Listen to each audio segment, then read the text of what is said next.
Good morning বন্ধুরা, কেমন আছে সবাই? আমার চ্যানেলের আরও একটি নতুন ব্লগে তোমাদের সকলকে স্বাগত জানাই। বন্ধুরা, আজকে সারাদিন মেঘলা আকাশ, সকাল থেকে তো মেঘ করে আছে, ঝিরিঝিরি বৃষ্টি হচ্ছে। আর এদেরকে আমি নিচে নামিয়ে রেখেছি, কারণ বৃষ্টির ছিটা এদের গায়ে পড়লে ঠান্ডা লেগে যাবে। আজকে 5:30টার সময় উঠেছি, উঠে এই যে সব বাসন টাসন সব মেজে রেখেছি। রাত্রেবেলা মাজিনি, তাই সকালবেলা উঠেই সব তাক টাক পরিষ্কার করে বাসন টাসন মেজে নিয়েছি। এখন আমি চা বসাবো। আর চা না খেলে এখন তো ভালোই লাগছে না, কারণ 5:30টায় উঠেছি তো আর ভালো লাগছে না যেন।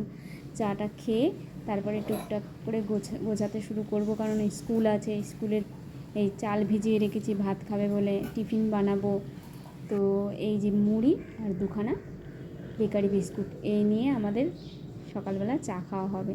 আর এখানে দেখো সোহমের জন্য দুধ গরম বসিয়ে দিয়েছি, আর এখানে আমি আটাটা মেখে নেব, কারণ সব কিছু কাজ তো গুছিয়েই করতে হয়। আটাটা মেখে নেব। আটাটা আর আমি রাত্রেবেলা মেখে রাখি, আজকে রাত্রেবেলা মাখতেও পারিনি কালকে, তা এখন আমি করে নিচ্ছি এটা।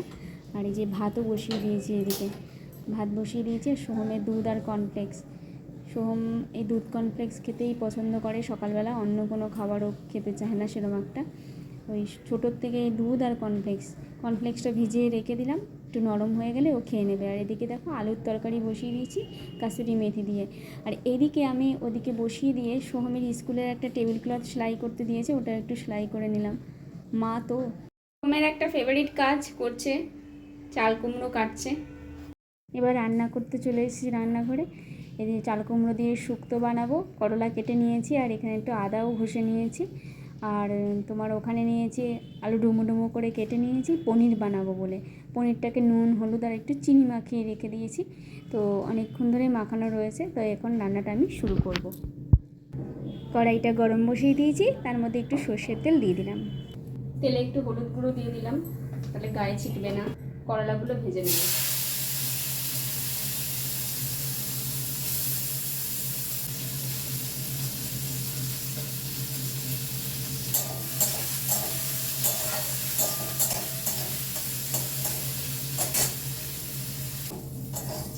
এবার এটা তুলে নিচ্ছি।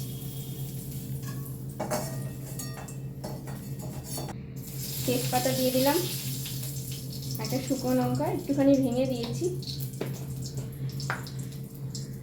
রাঁধুনি ফোড়ন দিয়ে দিলাম, আর একটুখানি মেথি দিয়ে দিলাম, একটু আদা দিয়ে দেবো।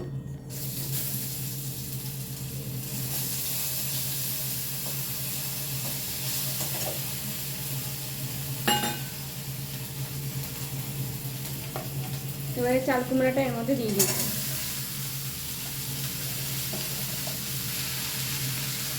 হলুদ, নুন,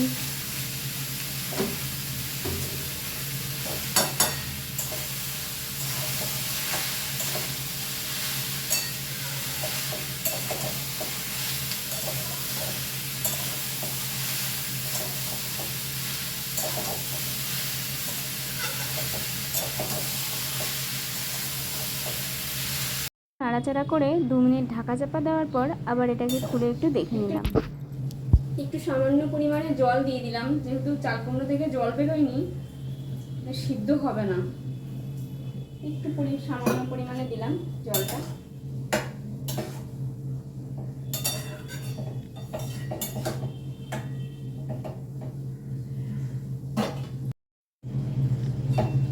একটু জল দিয়েছিলাম বলে খুব সুন্দর সিদ্ধ হয়ে গেছে। এবারে করলাটা এর মধ্যে দিয়ে দিচ্ছি। করলাটা দেওয়ার পরে একটু নাড়াচাড়া করে নিয়ে তার মধ্যে একটু আটা দিয়ে দেব, আর দেবো একটুখানি চিনি। তো পরিমাণ মতন মিষ্টি তোমরাও দিয়ে নেবে। তো ভালো করে এটা মিশিয়ে দিলাম, মিশিয়ে এবারে আরেকটু নাড়াচাড়া করে নামিয়ে দেব। তোমরা চাইলে একটু জলটা বেশিও দিতে পারো, একটু ঝোলা ঝোলা রাখতে পারো। আমি অতটাও ঝোলা ঝোলা রাখিনি। তো আমি এরপরে এটা ভালো করে নাড়াচাড়া করে এটাকে নামিয়ে দেবো।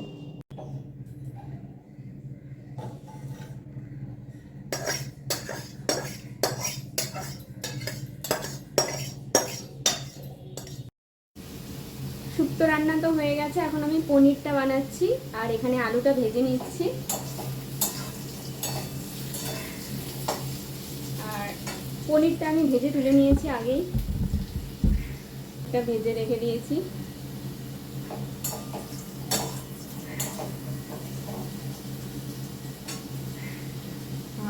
একটা মশলা বানিয়েছি।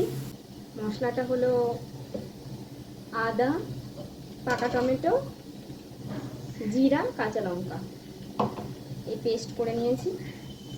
আলুটা ভাজা হয়ে গেছে, এর মধ্যে আমি পেস্টটা দিয়ে দিচ্ছি।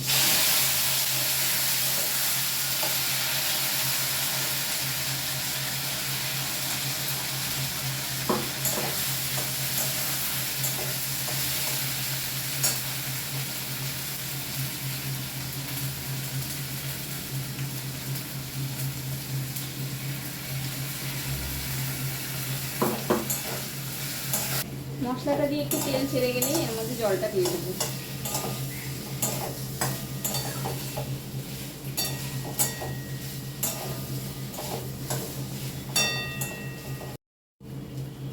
তেল ছেড়ে গেছে, আর একটু জল দিয়ে আবার একটু কষিয়ে নেব।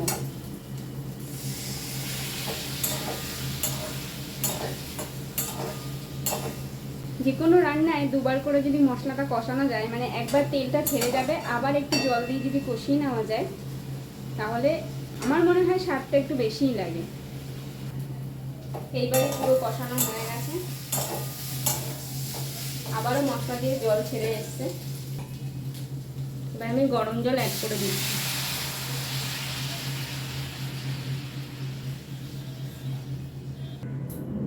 একটু নুন আর একটু হলুদ দিয়ে দেবো, স্বাদ মতন দিতে হবে।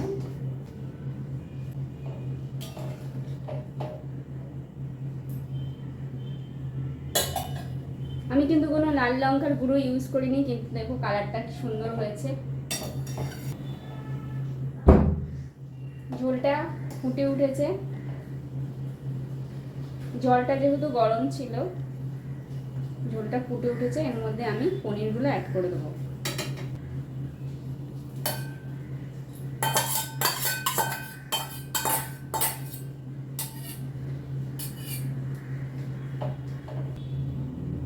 মিষ্টি দিয়ে দিলাম, আমি গরম মশলা দিয়ে দিচ্ছি।